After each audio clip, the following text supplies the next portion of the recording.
तो वो उसका खून पीने ही वाली होती है, तभी वहाँ पर डॉक्टर अकील आ जाता है और वो उसे पीछे खींच लेता है और ज़मीन पर गिरा देता है।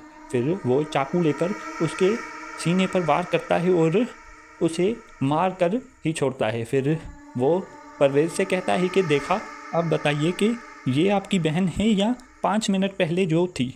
फिर वो काफ़ी परेशान हो जाता है। अब अगले दिन वो ये बातें जब अपनी बीवी को बताता है तो वो भी काफ़ी परेशान होती है। फिर वो कहता है कि हम उस डॉक्टर पर ऐसे ही बातें करते रहे जबकि वो हमें हर वक्त हकीकत बताता था। फिर तभी वहाँ पर डॉक्टर अकील भी आ जाता है और वो उनसे कहता है कि परवेज़ साहब, जिस तरह हमने आपकी बहन को इस ज़िंदगी से छुटकारा दिलवाया है, उसी तरह हमें उस प्रोफेसर की बदरूह को भी ठिकाने लगाना होगा, वरना वो कितने ही इंसानों को अपनी तरह एक बदरूह बना देगी। जिसके बाद परवेज़ उसे कहता है कि हाँ, मैं तुम्हारे साथ हूँ, लेकिन इस काम के लिए हमें कितने लोगों की ज़रूरत होगी। फिर डॉक्टर उसे कहता है कि हमारी इसमें कोई भी मदद नहीं करेगा। जिस तरह आप मेरी बातों को झुठलाते थे, हम जिस किसी के पास भी जाएंगे वो भी इसी तरह हमारी बातों को झुठलाने लगेगा। फिर वो उसे कहता है कि हम दोनों को ही ये मुहिम सर अंजाम देनी होगी।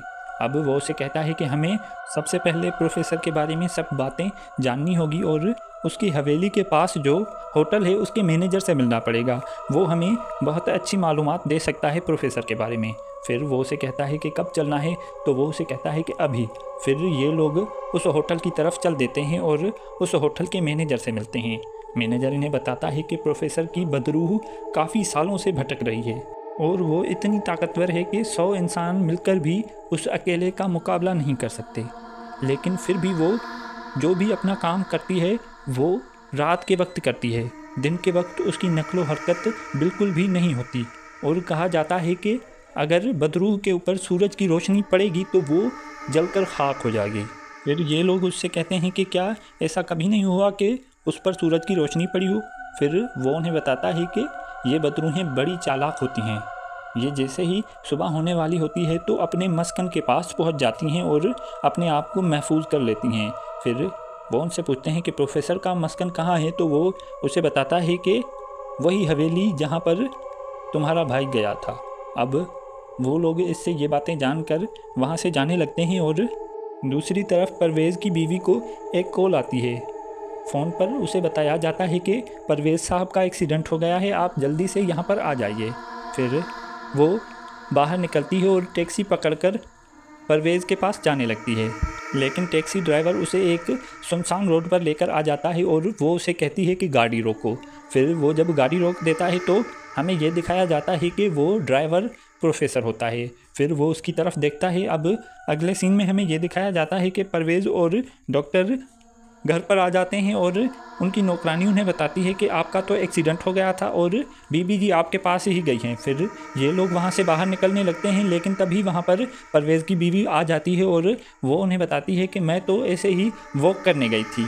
अब वो लोग उसके गले पर निशान देखने की कोशिश करते हैं, लेकिन वो आगे चली जाती है और बेहोश होकर गिर जाती है। फिर वो लोग उसके गले पर निशानात देख लेते हैं और डॉक्टर परवेज़ से कहता है कि इसे भी प्रोफेसर ने अपना शिकार बना लिया है। जिसके बाद वो उसे कहता है कि ये हमारे पास आखिरी मौका है, कल रात वो इसका खून पीने दोबारा से आएगा और हमें उसे किसी भी तरह मारना होगा, तभी हम तुम्हारी बीवी की ज़िंदगी भी बचा पाएंगे और उस प्रोफेसर का भी ख़ात्मा हो जाएगा। और इनकी ये बातें परवेज़ की बीवी भी सुन लेती है। अब अगली रात जैसे ही होती है तो ये लोग पहरा देने लगते हैं और छत पर खड़े हो जाते हैं। दूसरी तरफ परवेज़ की बीवी भी प्रोफेसर का बेचैनी से इंतज़ार करने लगती है। जब आखिरी पहर रात का होने लगता है तो प्रोफेसर वहाँ पर आ जाता है। फिर वो उसका खून पीने ही लगता है, तभी वहाँ उनकी नौकरानी आ जाती है और वो चिल्लाने लगती है। ये सुनकर वो लोग भी नीचे आने लगते हैं, लेकिन प्रोफेसर परवेज़ की वाइफ को लेकर गाड़ी में अपनी हवेली के लिए रवाना हो जाता है। ये देखकर ये दोनों भी उसके पीछे पीछे जाने लगते हैं। अब वो हवेली पहुँच जाता है और उसे ले जाने लगता है, तभी ये दोनों उस पर फायरिंग कर देते हैं। फिर वो उसकी बीवी को वहीं छोड़कर खुद भागते हुए हवेली के अंदर चला जाता है। अब परवेज़ अपनी बीवी को संभालता है और डॉक्टर प्रोफेसर के पीछे उसकी हवेली के अंदर चला जाता है।